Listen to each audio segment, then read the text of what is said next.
Mesdames et messieurs, chers frères et sœurs en humanité, que la paix soit avec vous tous. Je me nomme Jonathan Williams. Je suis chrétien de naissance, lecteur assidu de la Bible depuis mon enfance et profondément attaché au dialogue sincère entre croyants. C'est avec un immense respect que je salue aujourd'hui le professeur docteur Zakir Naik, que beaucoup connaissent pour sa connaissance des Écritures et son engagement en faveur d'un échange pacifique entre les religions.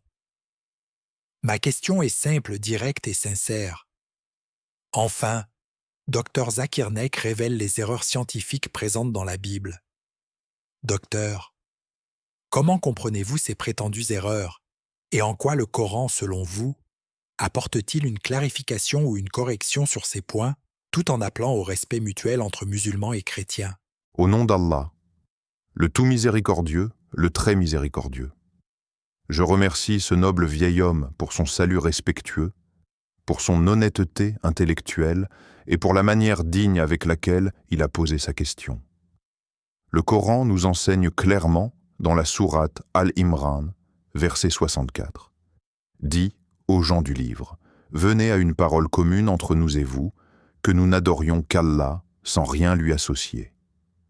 Ce verset établit le fondement même de notre dialogue aujourd'hui. La recherche de la vérité dans la dignité et la sagesse. Permettez-moi donc de répondre longuement et avec nuance.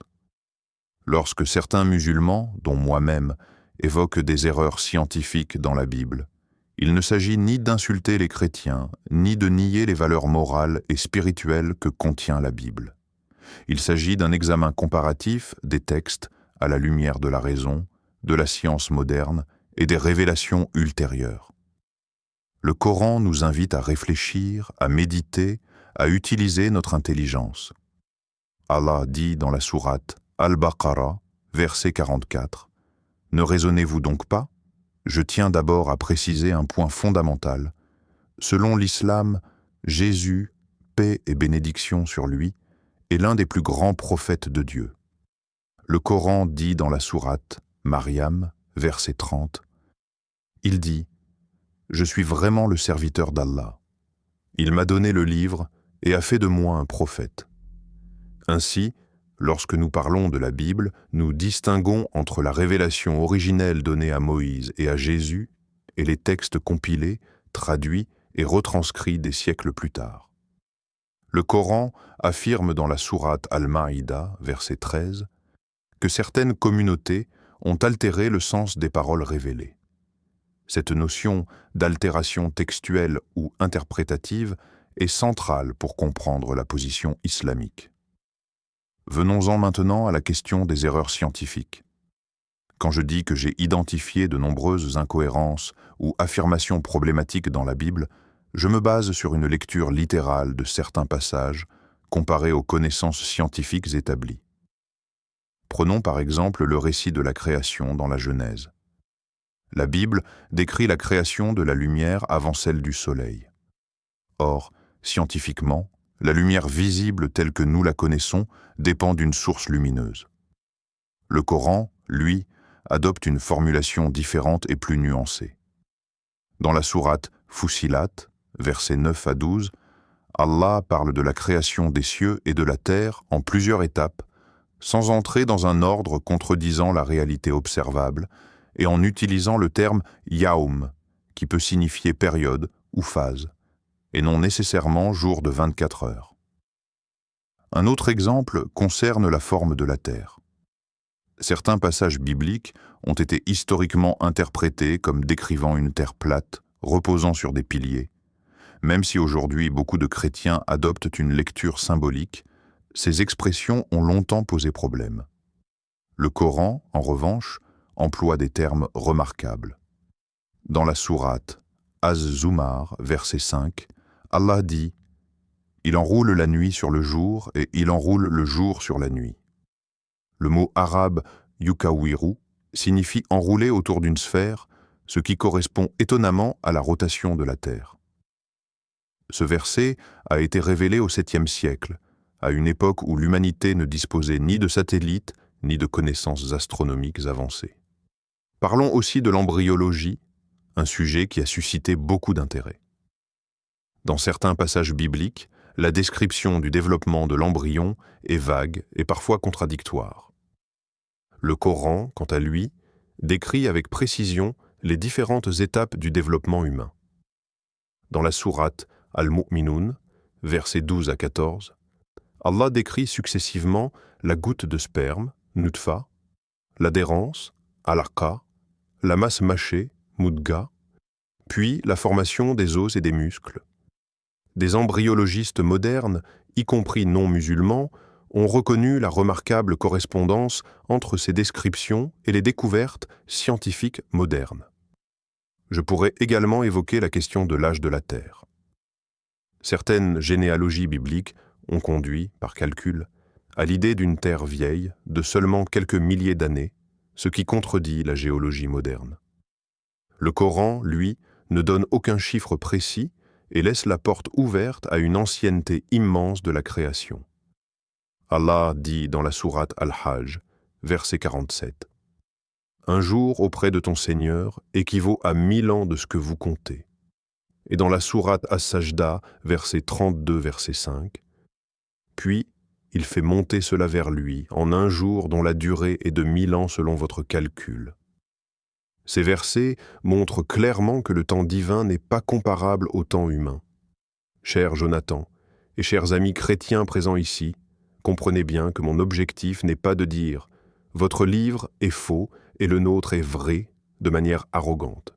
Le Coran nous ordonne dans la sourate An-Nahl, verset 125, « Par la sagesse et la bonne exhortation, appelle au sentier de ton Seigneur et discute avec eux de la meilleure façon. » C'est exactement ce que nous faisons aujourd'hui.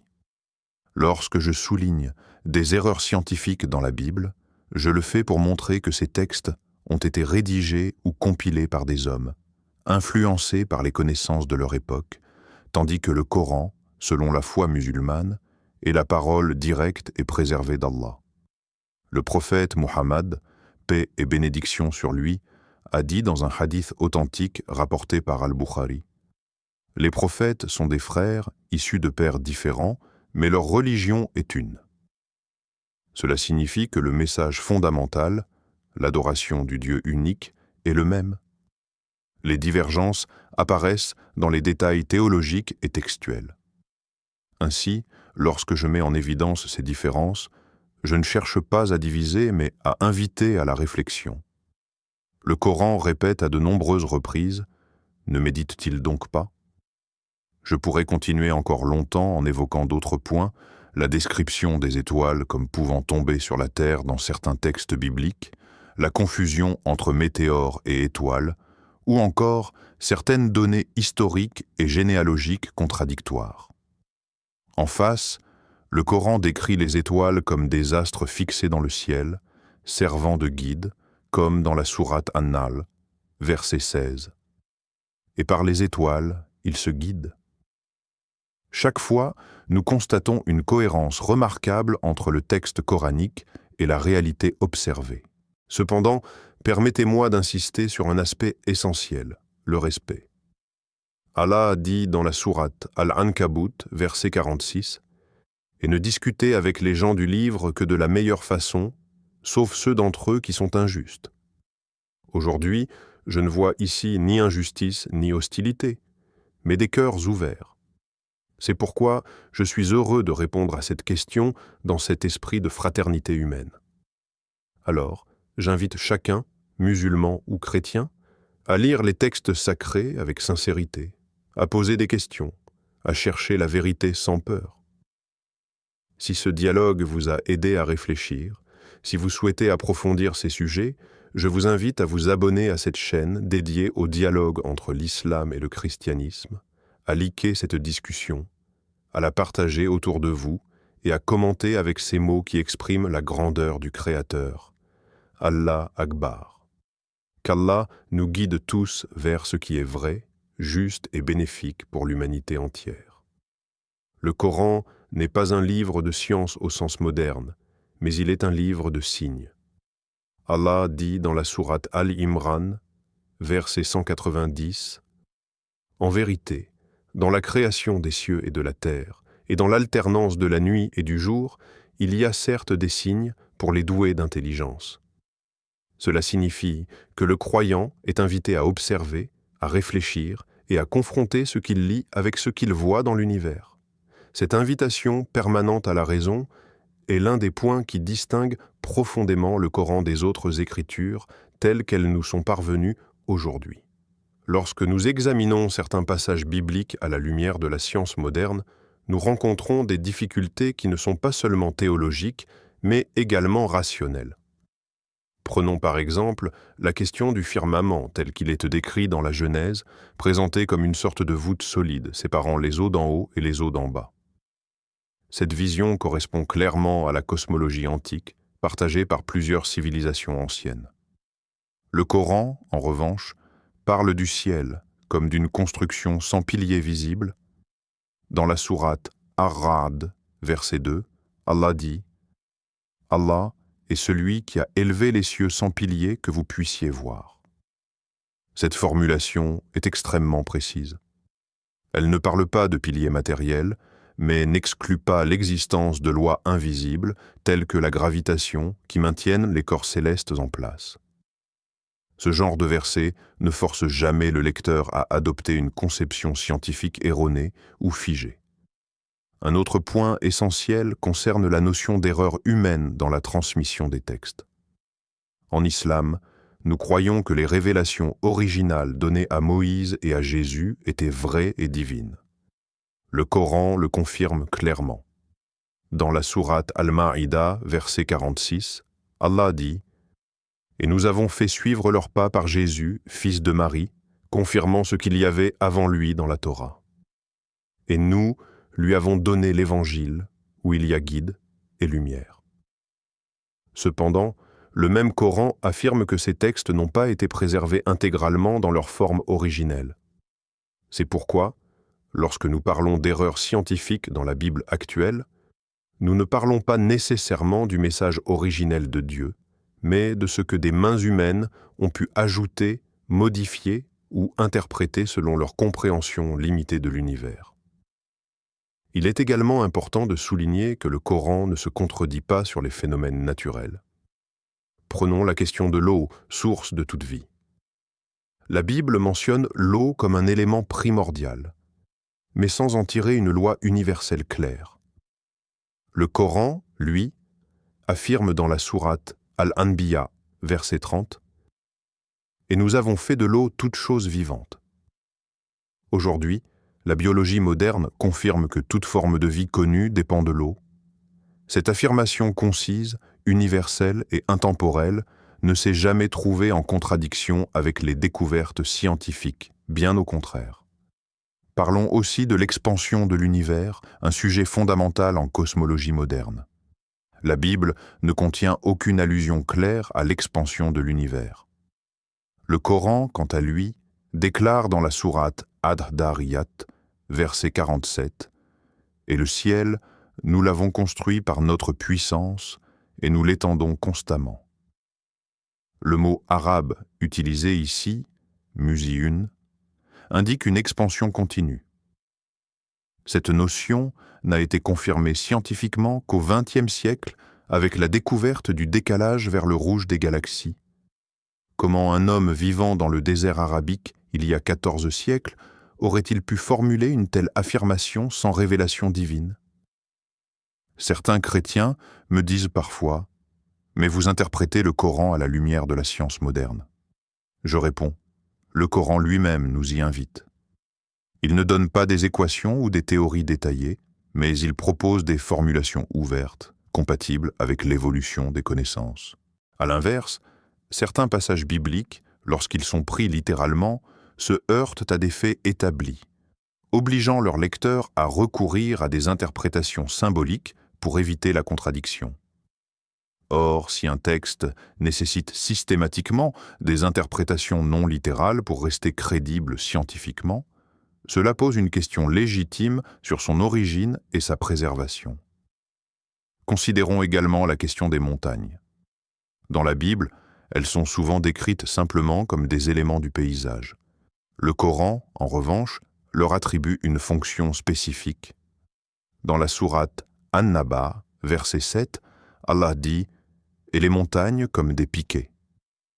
Aujourd'hui, la géologie moderne nous apprend que les montagnes ont des racines profondes sous la surface terrestre, contribuant à la stabilité de la croûte terrestre. Cette comparaison avec des piquets est d'une précision étonnante. Encore une fois, le Coran ne donne pas de détails techniques, mais il utilise une image juste, compréhensible à toutes les époques. Je souhaite également aborder la question de la lumière et de la vision. La Bible ne distingue pas clairement entre lumière produite et lumière réfléchie. Le Coran, lui, établit une distinction remarquable. Dans la sourate Yunus, verset 5, Allah dit « C'est lui qui a fait du soleil une clarté et de la lune une lumière. » En arabe, le mot utilisé pour le soleil est siraj ou diya, indiquant une source de lumière, tandis que pour la lune, le mot nur indique une lumière réfléchie. Ce détail linguistique correspond exactement à ce que l'astronomie moderne a confirmé. Le soleil produit sa propre lumière, la lune la réfléchit. Tout cela ne signifie pas que le Coran cherche à humilier ou à discréditer les chrétiens. Au contraire, il appelle au dialogue. Allah dit dans la sourate Al-Baqarah, verset 256, « Nulle contrainte en religion. » Le rôle du musulman n'est pas d'imposer, mais de présenter, d'expliquer et de laisser chacun réfléchir librement. Lorsque je parle d'erreurs scientifiques dans la Bible, je le fais comme un médecin qui montre une incohérence dans un diagnostic, non comme un juge qui condamne. Il est également essentiel de rappeler que le Coran se présente comme un critère, un furqan, c'est-à-dire un discernement entre le vrai et le faux. Allah dit dans la sourate Al-Furqan, verset 1, « Béni soit celui qui a fait descendre le discernement sur son serviteur, afin qu'il soit un avertisseur pour l'univers. » Ce rôle de discernement implique nécessairement une comparaison. Comparer n'est pas insulter. Comparer, c'est chercher à comprendre. Je veux aussi évoquer brièvement la cohérence interne du Coran. Malgré le fait qu'il ait été révélé sur une période de 23 ans, dans des contextes variés, il ne contient aucune contradiction interne. Allah lance même un défi dans la sourate An-Nisa, verset 82, « Ne méditent-ils donc pas sur le Coran? S'ils provenaient d'un autre qu'Allah, ils y trouveraient certes maintes contradictions. » Ce défi est toujours valable aujourd'hui. Aucun scientifique, aucun critique, malgré des siècles d'analyse, n'a pu démontrer une contradiction scientifique avérée dans le texte coranique authentique. En revanche, les contradictions internes et scientifiques dans la Bible ont été abondamment documentées par des chercheurs, y compris chrétiens. Des différences dans les récits de la création, des généalogies divergentes, des chronologies incompatibles. Tout cela montre une main humaine multiple. Encore une fois, je ne dis pas cela pour blesser, mais pour inviter à une réflexion honnête. Si Dieu est parfait, sa parole ne peut contenir d'erreurs. Si des erreurs apparaissent, la question n'est pas « Dieu s'est-il trompé ?», mais plutôt « Le texte est-il resté fidèle à la révélation originale ?» Le prophète Muhammad, paix et bénédiction sur lui, nous a enseigné à parler avec sagesse. Il a dit, dans un hadith rapporté par Muslim, « La douceur ne se trouve dans aucune chose sans l'embellir, et elle ne disparaît d'aucune chose sans l'enlaidir. » C'est dans cet esprit que je poursuis cette discussion. Je m'adresse à l'intellect, mais aussi au cœur. Le dialogue islamo-chrétien ne doit pas être un combat, mais une quête commune de vérité. Ainsi, lorsque vous entendez le titre affirmant que des erreurs scientifiques existent dans la Bible, ne l'entendez pas comme une attaque, mais comme une invitation à comparer honnêtement les textes. L'islam n'a pas peur de la science, car le Coran et la science authentique ne se contredisent pas. L'islam n'a pas peur du dialogue, car Allah est la vérité. Et lorsque la vérité est claire, elle n'a pas besoin de violence ni de mépris pour s'imposer. Elle s'impose par sa cohérence, sa profondeur et sa lumière. Il est important de comprendre que lorsque j'évoque des erreurs scientifiques dans la Bible, je ne parle pas de questions secondaires ou de simples divergences d'interprétation théologique, mais bien d'énoncés qui, pris dans leur sens apparent, entrent en conflit avec des réalités établies. Or, le Coran adopte une approche totalement différente. Il ne force jamais le croyant à choisir entre la foi et la raison. Allah dit dans la sourate Al-Jathiya, verset 13, « Il a mis à votre service tout ce qui est dans les cieux et sur la terre, le tout venant de lui. » Voilà bien là des signes pour des gens qui réfléchissent. Ce verset montre clairement que la réflexion rationnelle fait partie intégrante de l'adoration en islam. Regardons par exemple la question de la création de l'homme. Dans certains passages bibliques, l'homme semble être créé après les animaux, tandis que dans d'autres, il apparaît avant eux, ce qui a suscité de nombreux débats parmi les exégètes. Cette incohérence interne oblige à des harmonisations complexes. Le Coran, quant à lui, présente un récit cohérent. L'homme est créé après que la terre a été préparée pour la vie. Allah dit dans la sourate Al-Baqarah, verset 29, « C'est lui qui a créé pour vous tout ce qui est sur la terre, puis il s'est tourné vers le ciel et en a fait 7 cieux. » Cette progression logique est compatible avec ce que la science moderne nous enseigne sur l'apparition progressive de la vie et l'adaptation de l'environnement. Abordons aussi la question des catastrophes naturelles et de leur compréhension. Dans la Bible, certains passages peuvent donner l'impression que des phénomènes naturels obéissent à des ordres immédiats et ponctuels, sans référence à des lois constantes. Le Coran, au contraire, insiste sur l'existence de lois établies par Allah dans la création. Dans la sourate Al-Qamar, verset 49, Allah dit « Nous avons créé toute chose avec mesure. » Cette notion de mesure, de proportion et d'ordre correspond parfaitement à l'idée scientifique de loi naturelle. Ainsi, les phénomènes naturels ne sont pas chaotiques, mais obéissent à un ordre divin stable, que l'homme peut étudier et comprendre partiellement. Un autre point souvent soulevé concerne la durée du déluge de Noé et l'ampleur géographique de cet événement. Certaines lectures bibliques suggèrent un déluge universel couvrant toute la planète, ce qui pose de sérieux problèmes scientifiques et archéologiques. Le Coran, lui, parle du peuple de Noé sans préciser que le déluge était nécessairement recouvert toute la terre. Cette absence de précision globale permet une compréhension plus nuancée et compatible avec l'idée d'un événement régional majeur, ce que plusieurs chercheurs considèrent aujourd'hui comme plus plausible. Le Coran dit dans la sourate Hud, verset 44, « Et il fut dit, ô terre, absorbe ton eau, et ô ciel, cesse. L'eau baissa, l'ordre fut exécuté. » Le texte reste sobre, sans entrer dans des détails qui contrediraient l'observation scientifique.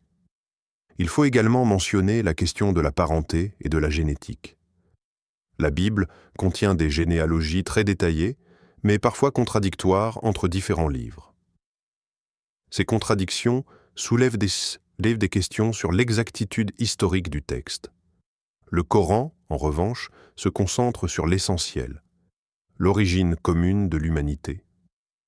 Allah dit dans la sourate An-Nisa, verset 1, « Ô homme, craignez votre Seigneur qui vous a créé d'un seul être et a créé de celui-ci son épouse. » Cette affirmation simple correspond à ce que la génétique moderne a mis en évidence.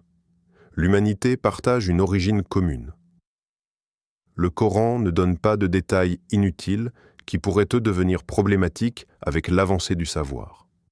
Je souhaite également attirer l'attention sur la manière dont le Coran parle de la mer et des océans. La Bible évoque les mers, mais sans décrire des phénomènes océaniques spécifiques. Le Coran, lui, mentionne un phénomène remarquable dans la sourate Ar-Rahman, versets 19 et 20. Il a donné libre cours aux deux mers pour se rencontrer. Entre elles, il y a une barrière qu'elles ne dépassent pas. Aujourd'hui, L'océanographie moderne confirme l'existence de zones de séparation entre des masses d'eau aux caractéristiques différentes, comme la salinité ou la température, séparées par des barrières naturelles invisibles. Encore une fois, le Coran utilise un langage accessible, mais d'une justesse frappante. Certains critiques affirment que ces correspondances seraient non le fruit du hasard ou de réinterprétations modernes. Pourtant, le Coran lui-même anticipe ce genre de réaction et invite à la cohérence globale. Allah dit dans la sourate Fussilat, verset 53, « Nous leur montrerons nos signes dans l'univers et en eux-mêmes jusqu'à ce qu'il leur devienne évident que c'est cela la vérité. » Ce verset montre que la compréhension des signes est progressive et qu'elle se dévoile avec le temps. Le Coran n'a jamais été pris en défaut par une découverte scientifique authentique, ce qui est un fait remarquable. Il est aussi essentiel de souligner que le Coran corrige certaines conceptions anthropomorphiques présentes dans d'autres écritures. Par exemple, des passages bibliques décrivent Dieu se reposant après la création, ce qui peut être compris comme une fatigue divine. Le Coran rejette catégoriquement cette idée. Dans la sourate Kaf, verset 38, Allah dit « Nous avons créé les cieux et la terre, et ce qui est entre eux en 6 jours, sans que la moindre fatigue nous atteigne. » Cette affirmation protège la transcendance divine et évite toute projection humaine sur le Créateur. Je veux également rappeler que le Coran ne demande jamais une foi aveugle. Il interpelle constamment l'intellect humain. Afala tarkiloun? Ne raisonnez-vous donc pas? Cette question revient à de nombreuses reprises. En revanche, lorsque des incohérences apparaissent dans un texte et que l'on demande aux croyants de les accepter malgré tout, cela peut créer un conflit intérieur entre la foi et la raison. L'islam, lui, vise l'harmonie entre les deux. Il est donc légitime, dans un dialogue sincère entre musulmans et chrétiens, de poser ces questions. Le respect n'exclut pas la franchise. Le Coran nous enseigne que la vérité doit être dite avec sagesse, mais elle doit être dite. Allah dit dans la sourate Al-Ahzab, verset 70, « Ô vous qui croyez, craignez Allah et dites des paroles justes. » Dire des paroles justes, c'est aussi avoir le courage de comparer, d'analyser et de reconnaître ce qui est cohérent et ce qui l'est moins. Lorsque j'explique ces points, je ne demande à personne de renier sa foi sur le champ. Je demande simplement d'ouvrir le Coran, de le lire sans préjugés et de se poser cette question simple. Ce livre peut-il réellement être l'œuvre d'un homme vivant au 7e siècle, ou reflète-t-il une connaissance qui dépasse largement son contexte historique? Cette question, chacun doit y répondre pour lui-même, dans la sincérité et la liberté de conscience. Ainsi, le débat sur les erreurs scientifiques dans la Bible n'est pas une fin en soi. Il est un point de départ pour une réflexion plus large sur la préservation de la révélation, sur la relation entre foi et raison, et sur la cohérence du message divin. Le Coran se présente comme une confirmation et une correction, non comme une négation agressive. Il invite les gens du livre à une parole commune basée sur l'unicité de Dieu et sur l'honnêteté intellectuelle. Et c'est précisément dans cet esprit que je poursuis cette discussion, en laissant à chacun la responsabilité de réfléchir, de comparer et de chercher la vérité avec un cœur sincère. Allah dit dans la sourate Al-Baqarah, verset 79, « Malheur donc à ceux qui écrivent le livre de leurs propres mains, puis disent « Ceci vient d'Allah pour en tirer un vil prix. » Ce verset n'accuse pas un peuple en particulier, mais met en garde contre un phénomène historique réel. L'intervention humaine dans les textes sacrés, intervention qui peut expliquer l'apparition d'incohérences, y compris scientifiques. Lorsque certains passages bibliques décrivent, par exemple, le ciel comme pouvant tomber sur la terre ou les étoiles comme étant susceptibles de chuter, cela reflète une vision cosmologique ancienne. Le Coran, lui, parle du ciel comme d'une protection. Dans la sourate Al-Anbiya, verset 32, Allah dit « Et nous avons fait du ciel un toit protégé ». Aujourd'hui, nous savons que l'atmosphère terrestre protège la vie contre les radiations mortelles et les météorites. Cette formulation est simple, mais profondément juste. Il est également significatif que le Coran n'attribue jamais aux prophètes des actes ou des paroles qui les rendraient moralement ou rationnellement incohérents. Certaines descriptions bibliques attribuent à des prophètes des comportements difficilement conciliables avec leur statut spirituel. Le Coran, en revanche, présente les prophètes comme des modèles de droiture tout en restant humains. Cette cohérence morale va de pair avec la cohérence intellectuelle et scientifique du texte. Allah rappelle aussi que la vérité ne craint pas l'examen. Dans la sourate Yunus, verset 36, il dit « La plupart d'entre eux ne suivent que des conjectures, alors que la conjecture ne vaut rien contre la vérité. » L'islam invite donc à dépasser les suppositions héritées et à revenir à une analyse fondée sur des preuves. Ainsi, lorsque l'on compare les Écritures, la question centrale devient celle-ci. Quel texte résiste le mieux à l'épreuve du temps, de la raison et de la connaissance scientifique? Le Coran s'adresse à l'homme de toutes les époques, sans jamais l'obliger à renoncer à son intelligence. C'est pourquoi, dans ce dialogue sincère entre l'islam et le christianisme, il est légitime de poser ces questions, non pour provoquer, mais pour éclairer, car la foi authentique ne se construit ni sur la peur, ni sur l'ignorance, mais sur la compréhension et la vérité. Cher professeur Dr Zakir Naik, je tiens à vous remercier du fond du cœur pour m'avoir écouté avec patience et pour avoir répondu à ma question avec autant de clarté, de respect et de profondeur. Votre manière d'expliquer, en vous appuyant sur le Coran et la raison, m'a permis de mieux comprendre la perspective islamique sans jamais me sentir jugé ou attaqué. Même si chacun garde sa foi et son chemin spirituel, je crois que ce type de dialogue honnête et apaisé est essentiel pour rapprocher les cœurs et favoriser la compréhension mutuelle entre musulmans et chrétiens. Je vous remercie également pour le ton humain et bienveillant que vous avez maintenu tout au long de cet échange. Qu'Allah te bénisse, cher professeur Dr Zakir Naik. Je vous remercie sincèrement pour vos paroles respectueuses et pour votre écoute attentive. Le Coran nous enseigne que le dialogue doit se faire avec sagesse et bonne exhortation, et c'est un honneur pour moi de pouvoir échanger dans cet esprit. Je prie Allah qu'il nous guide tous vers la vérité et qu'il mette la lumière dans nos cœurs.